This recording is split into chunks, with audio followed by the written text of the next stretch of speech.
सुप्रभात। कक्षा 12 की प्रिय छात्राओं, ये हमारी हिंदी विषय की कक्षा है और हिंदी विषय में पिछली कक्षा में हम लोगों ने हिंदी गद्य साहित्य का विकास क्रम विभाजित जो हुआ है उसको पढ़ा। प्राचीन युगीन गद्य इसका पूरा अध्ययन किया और खड़ी बोली गद्य का विकास इसको भी हम लोगों ने पूरा पढ़ा था। इसको मैंने आपको समझा दिया है बच्चों। अब इससे संबंधित कुछ प्रश्न मैं आपको दे रही हूँ और उन प्रश्नों का उत्तर भी बता दे रही हूँ। लेकिन आप लोगों को यदि नहीं भी समझ में आता, एक बार वीडियो सुनने के बाद पुनः स्पष्ट रूप से इन प्रश्नों का उत्तर आप लोग करिएगा। और ये प्रश्नों के उत्तर लघुत्तरीय अति लघुत्तरीय हैं, इनको बहुत विस्तार से लिखने की आवश्यकता नहीं है। ये आप बहुत अच्छे समझ लीजिए, क्योंकि प्रश्न जो है अधिकतर 1 या 2 नंबर का आता है, तो या वो लघुत्तरीय होता है या अति लघुत्तरीय होता है। दीर्घोत्तरीय प्रश्न जैसे जीवनी है या व्याख्या है या कहानी है, इस टाइप से आता है।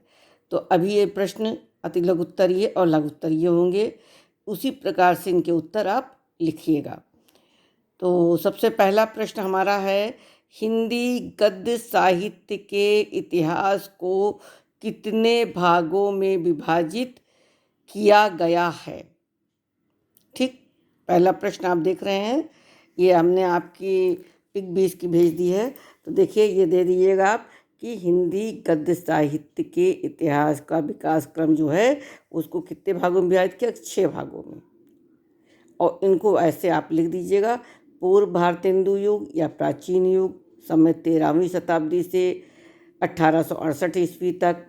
दूसरा है भारतेंदु युग 1868 से 1900 ईस्वी तक। द्विवेदी युग 1900 से 1922 ईस्वी तक।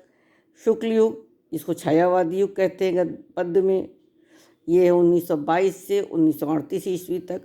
शुक्लोत्तर युग, जिसको छायावादोत्तर युग कहते हैं, 1938 से 1947 ईस्वी तक।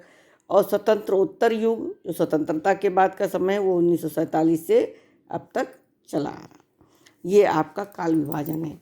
दूसरा प्रश्न आपका है, प्राचीन युगीन गद्य किस भाषा में मिलते हैं? ठीक है, प्राचीन युगीन गद्य जो हमारा लिखा गया वो किस भाषा में मिलता है? तो इसी में स्पष्ट लिखा हुआ है, ये राजस्थान और दक्षिणी भारत में अवश्य ही हिंदी की प्रगत प्रारंभिक जो स्थिति थी वो मिलती है, उसकी झलक मिलती है। उत्तर भारत में ब्रजभाषा में और दक्षिणी और राजस्थान में राजस्थानी भाषा में ये हमें दिखाई पड़ते हैं। तो उत्तर आप केवल लिखेंगे कि प्राचीन युगीन गद्य ब्रजभाषा और राजस्थानी भाषा में मिलते हैं। प्राचीन युगीन गद्य की प्रमुख रचना का नाम लिखिए। ये रचनाएं आपकी दी हुई हैं, देखिए, राहुल चंपू, उक्त व्यक्ति प्रकरण और वर्ण रत्नाकर, ये तो हमारी प्रमुख रचनाएं हैं और ये राजस्थानी गद्य में लिखी गई हैं। ठीक, ये आप स्पष्ट कर लीजिएगा। 3 रचनाएं हैं, राहुल वेल चंपू, उक्त व्यक्ति प्रकरण और वर्ण रत्नाकर, ये 3 रचनाएं हैं और ये राजस्थानी भाषा में लिखी गई हैं। उसके बाद चौथा प्रश्न है, ब्रजभाषा गद्य का सूत्रपात का समय लिखिए। तो ये लिखा हुआ है, ब्रजभाषा गद्य का सूत्रपात 14वीं शताब्दी के आसपास माना गया है और इसको आचार्य रामचंद्र शुक्ल ने इसका 1457 ईस्वी तक उपलब्ध माना है। इस तरीके से ये 1400 शताब्दी के आसपास माना गया है। 5वां प्रश्न, ब्रजभाषा गद्य साहित्य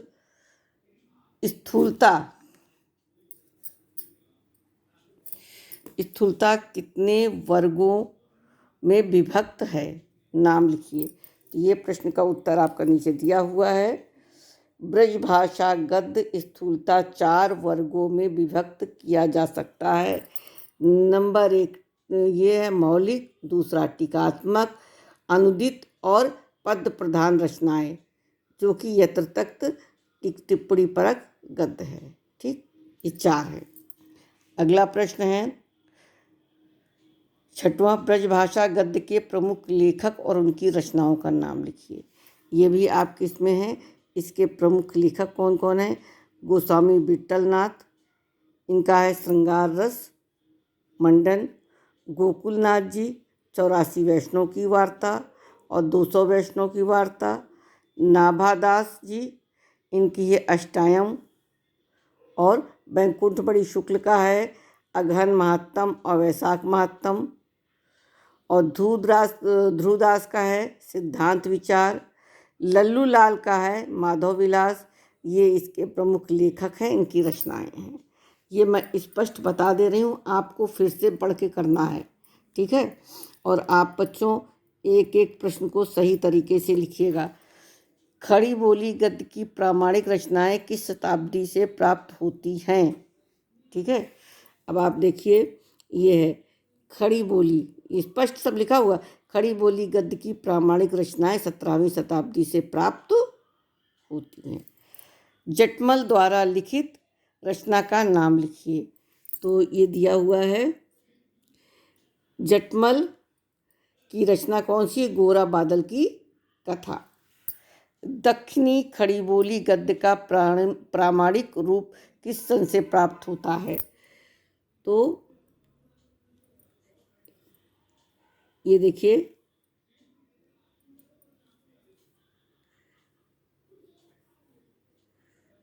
हम आपको अभी बता रहे हैं।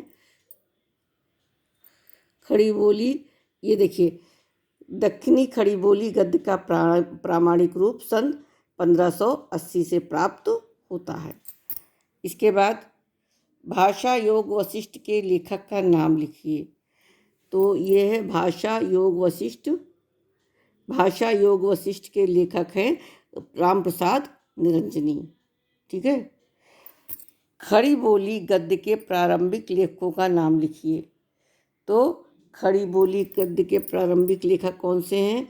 मुंशी सदासुखलाल राय, मुंशी इंशाअल्लाह खां, सदल मिश्र, पंडित लल्लू लाल। ये 4 प्रमुख लेखक हैं। ये आपको स्पष्ट इसमें लिखा हुआ है। फिर खड़ी बोली गद्य की प्रमुख रचनाएं और उनके लेखक का नाम लिखिए। ये प्रमुख लेखक मैंने बता दिया, उनकी रचनाएं आपको ढूंढ करके इसमें से स्पष्ट लिखना है।